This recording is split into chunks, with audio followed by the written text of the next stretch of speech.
Hello friends, my self doctor Shailesh Singh आपका आपके channel homeopathy in easy way में एक बार फिर से स्वागत करता हूँ। मित्रों, गर्मियों का मौसम जा रहा है, सर्दियाँ वापस आ रही हैं। सर्दियों के मौसम में हमको कभी कभी कुछ परेशानियों का सामना करना पड़ता है, जिनमें से एक है गुर्दे की पथरी। गुर्दे की पथरी इस मौसम में सबसे ज़्यादा आम होती है। उसका कारण यह है कि इस मौसम में हम पानी का सेवन थोड़ा कम कर देते हैं और हमारा आहार कुछ ऐसा होता है जो हमको इस समस्या की ओर ले जाता है। तो आइए हम जानने की कोशिश करते हैं कि गुर्दे की पथरी होती क्या है, कहाँ कहाँ होती है और क्या क्या खान पान में हम एहतियात रखें जिससे हम इस परेशानी से बच सकें। मित्रों, ये हमारा है यूरिनरी सिस्टम, जिसको हम कहते हैं हमारा मूत्र संस्थान। ये इन ऑर्गन से मिलकर बना होता है। दो गुर्दे, ये राइट किडनी है, ये लेफ़्ट किडनी है और ये है यूरिनरी ब्लैडर। ये किडनी का काम होता है हमारे शरीर में यूरिन का फॉर्मेशन, पेशाब का बनाना, और ये है ब्लैडर यहाँ से बना हुआ पेशाब इकट्ठा होता है। ये दो नलियाँ होती हैं जो गुर्दे से बने हुए यूरिन को ब्लैडर तक ले आती हैं। इनको हम यूरेटर कहते हैं। और जब यूरेटर में पेशाब इकट्ठा हो जाता है एक निश्चित मात्रा में, तो उसके बाद हमको यूरिन का हाजत होती है और हम जा कर के यूरिनेशन करते हैं। ये यूरिन यूरेथ्रा होता है, जिधर से यूरिन हमारे शरीर के बाहर आ जाता है। फ्रेंड्स, ये सारी ऐसी जगहें हैं जहाँ पे हम को स्टोन हो सकता है। किडनी में होगा तो हमको बोलेंगे stone in kidney, stone in ureter, stone in bladder and stone in urethra. ये चार ऐसी जगहें हैं। यूरेटर में कहीं भी हो सकता है। तो ये हमारा मूत्र संस्थान हो गया और इसमें हमने देखा कि कहाँ कहाँ स्टोन्स हो सकते हैं। अब आइए हम जानते हैं कि ये स्टोन्स होते क्या हैं, स्टोन्स बनते कैसे हैं और किस तरीके के स्टोन हमको परेशान कर सकते हैं, कितने तरीके के ये स्टोन्स होते हैं। फ्रेंड्स, हमारे शरीर में मुख्यतः 4 प्रकार के स्टोन्स बनते हैं। उनमें से जो सबसे पहला है वो है कैल्शियम स्टोन, कैल्शियम स्टोन्स। दूसरा है इन्फेक्टिव स्टोन्स। तीसरा है यूरिक एसिड स्टोन्स। और जो चौथा है ये है सिस्टीन स्टोन्स। कैल्शियम स्टोन जो है ये कैल्शियम का बना हुआ होता है। ये 2 तरीके का खुद में होता है, कैल्शियम ऑक्जेलेट स्टोन और कैल्शियम फॉस्फेट का स्टोन। सबसे ख़ास बात है कि कैल्शियम ऑक्जेलेट का स्टोन ये सबसे ज़्यादा होता है। ज़्यादातर 60% कैल्शियम ऑक्जेलेट के स्टोन्स होते हैं। लगभग 15 से 20% ये कैल्शियम फास्फेट के स्टोन्स होते हैं। लगभग 10% ये और लगभग 5% ये 1-8% के सिस्टीन स्टोन्स होते हैं, जो सबसे कम होते हैं।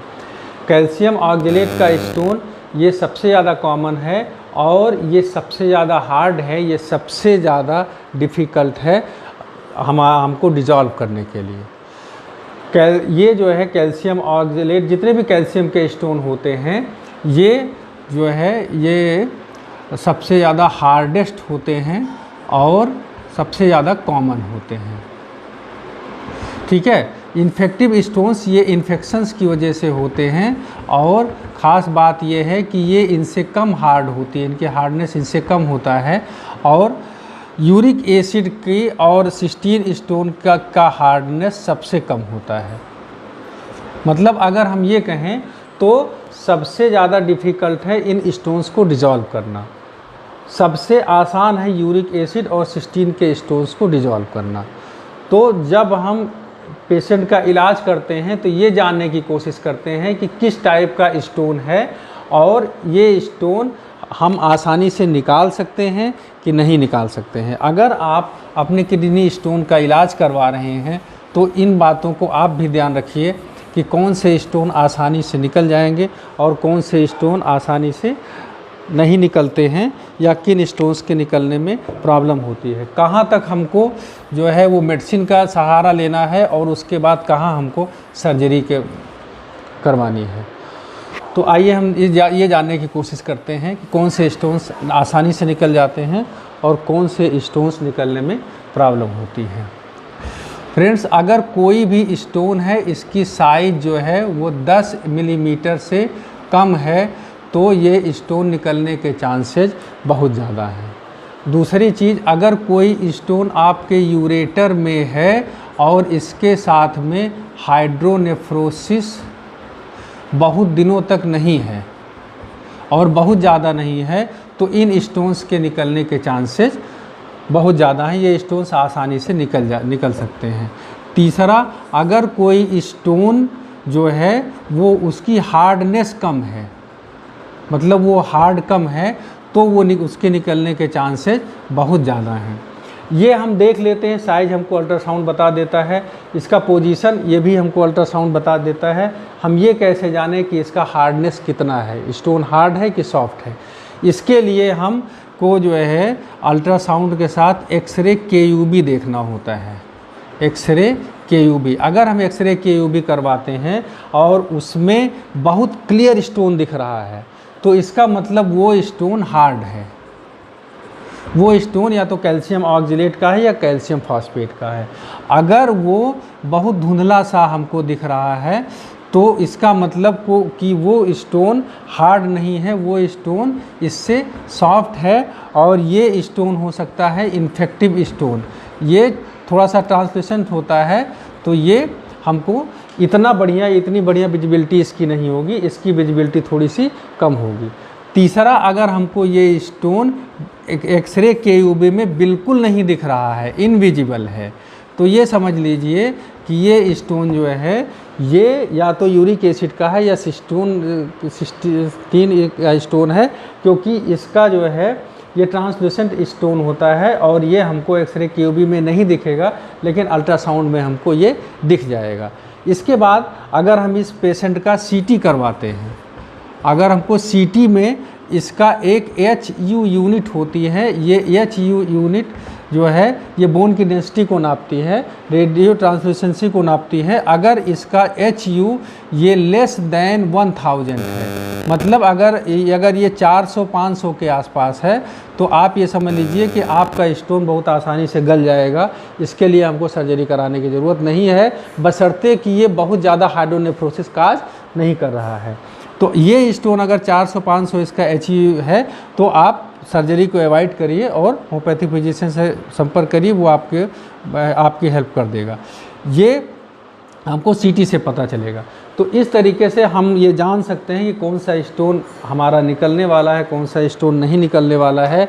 स्टोन को बहुत ज़्यादा लंबे समय तक अवॉइड नहीं करना चाहिए। अगर ये लगातार आपको हाइड्रोनेफ्रोसिस काज कर रहा है तो ये आगे चल के आपके गुर्दे को भी डैमेज कर सकता है। इसलिए आपको जो है ये तुरंत ये डिसीजन लेना है कि हमको स्टोन निकालना है, सर्जरी से निकालना है या मेडिसिन से निकालना है। इसके लिए आप किसी अच्छे होम्योपैथिक फिजिशियन से संपर्क करिए, ये सारी जांचें आप करवाइए और ये जांचें आपको बताएंगी कि आपको स्टोन है फिर निकल सकता है कि नहीं। USG होल एब्डामेन आप करवाइए, उसके साथ में एक्सरे KUB करवाइए और इसके बाद अगर ज़रूरत पड़ती है तो CT KUB का भी सहारा लीजिए। ये आपको डिसाइड करने में ये आसानी हेल्पफुल होगा कि स्टोन कैसे एक्सपेल आउट होगा।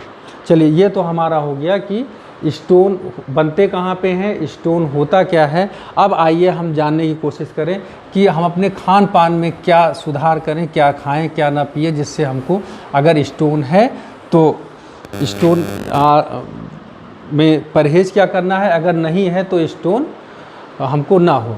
ये भी डिपेंड करता है कि किस टाइप का स्टोन है, लेकिन मैं एक अगर जनरल बात करूं तो आपको कुछ चीज़ें जो है, नंबर 1 जैसे आपको अगर स्टोन है तो आपको कैल्शियम की रिस्ट्रिक्टेड डाइट लेनी है। अगर आपको कैल्शियम के स्टोन है तो कैल्शियम की रिस्ट्रिक्टेड डाइट लेनी है, ठीक है। आपको जो है ऑक्जेलेट का स्टोन है तो ऑक्जेलेट की डाइट इतनी मतलब इसको बिल्कुल अवॉइड करना है। इसमें जैसे नट फ्रूट्स हैं, इसमें जैसे पालक है, इसमें जैसे विटामिन सी वाली चीज़ें आपको यहाँ पे कम लेनी हैं। जैसे आपका टमाटर है, आपका नींबू है, ये भी आपको अवॉइड करना है। आपको रेड मीट नहीं लेना है, रेड मीट बिल्कुल अवॉइड करना है। आपको इसके साथ काजू नहीं खाना है, आपको चाय नहीं लेनी है, आपको चॉकलेट वाली चीज़ें नहीं लेनी हैं। अगर आपको कैल्शियम के स्टोन बन रहे, कैल्शियम फॉस्फेट या कैल्शियम ऑक्जेलेट के। इसके अलावा अगर आपको यूरिक एसिड का स्टोन है, यूरिक एसिड के स्टोन के साथ एक और ख़ास बात है, कैसे हम पता लगाएंगे कि यूरिक एसिड का स्टोन है। अगर स्टोन के साथ पेशेंट के जोड़ों में दर्द हो रहा है, छोटे छोटे जॉइंट्स में कभी पेन होता है, तो समझ लीजिए यूरिक एसिड का स्टोन है। अगर यूरिक एसिड का स्टोन बन रहा है तो आपको जो है रेड मीट नहीं खाना है, दाल वाली चीज़ें अवॉइड करनी है। आपको मशरूम, आपको मूंगफली, मतलब प्रोटीन वाली चीज़ें भी आपको अवॉइड करनी है यूरिक एसिड के स्टोन में। अगर आपका इन्फेक्टिव स्टोन है तो आपको तुरंत, पहले तो आप जो है इसमें कैसे ये जानेंगे कि इन्फेक्टिव स्टोन है, इसमें सिम्टम्स आएंगे बार बार यूरिनरी इन्फेक्शन के। मतलब अगर बार बार पेशाब में जलन और ये सब सिम्टम्स आ रहे हैं, साथ में पेशाब रुक रही है, तो हम समझ जाएंगे कि इन्फेक्टिव स्टोन है। इन्फेक्टिव स्टोन्स के लिए हमको सब खूब ढेर सारा पानी पीना है। पानी तो सारे स्टोन्स में पीने हैं, और इसके पहले तो इसके इन्फेक्शन का इलाज करना है, उसके बाद फिर ये स्टोन निकल जाता है आसानी से, कोई ऐसी बड़ी बात नहीं। तो फ्रेंड्स, इस वीडियो में हमने ये जानने की कोशिश की कि स्टोन्स कितने टाइप के होते हैं, स्टोन कहाँ कहाँ हो सकते हैं, क्या खाने से क्या ना खाने से स्टोन्स से हम बच सकते हैं। स्टोन अगर आपको है या नहीं भी है तो एक बात आप याद रखिए, आपको खूब ढेर सारा पानी पीना है, जिससे आपका यूरिन का कंसंट्रेशन कम रहे, और आप बार बार पेशाब जाए तो छोटे स्टोन्स अगर बन रहे हैं तो वो भी आपके निकलते रहें। इस तरीके से खूब ढेर सारा पानी पीना है। और अगर इन्फेक्शन हो रहा है यूरिन में तो उसको आपको ट्रीटमेंट उसका लेना है। इन बातों के साथ रुक जाओ फ्रेंड्स। इस वीडियो में हमने जानने की कोशिश किया कि कितने तरीके के स्टोन्स होते हैं, कहाँ कहाँ स्टोन्स हो सकते हैं, और हम कैसे उनसे अपना बचाव कर सकते हैं। अगर आपको स्टोन्स हैं तो, और अगर नहीं है तो भी ढेर सारा पानी पीजिए, जिससे आपका यूरिन कंसंट्रेशन कम रहे। आपको स्टोन्स अगर छोटे मोटे बन रहे हैं तो वो बाहर निकलते रहें। इस जानकारी के साथ मैं इस वीडियो को यहीं समाप्त करता हूँ। आगे इसके बाद मैं आपको अगले वीडियो में ये बताऊंगा कि कौन कौन सी होम्योपैथिक दवाएं हैं जो आपको मदद कर सकती हैं।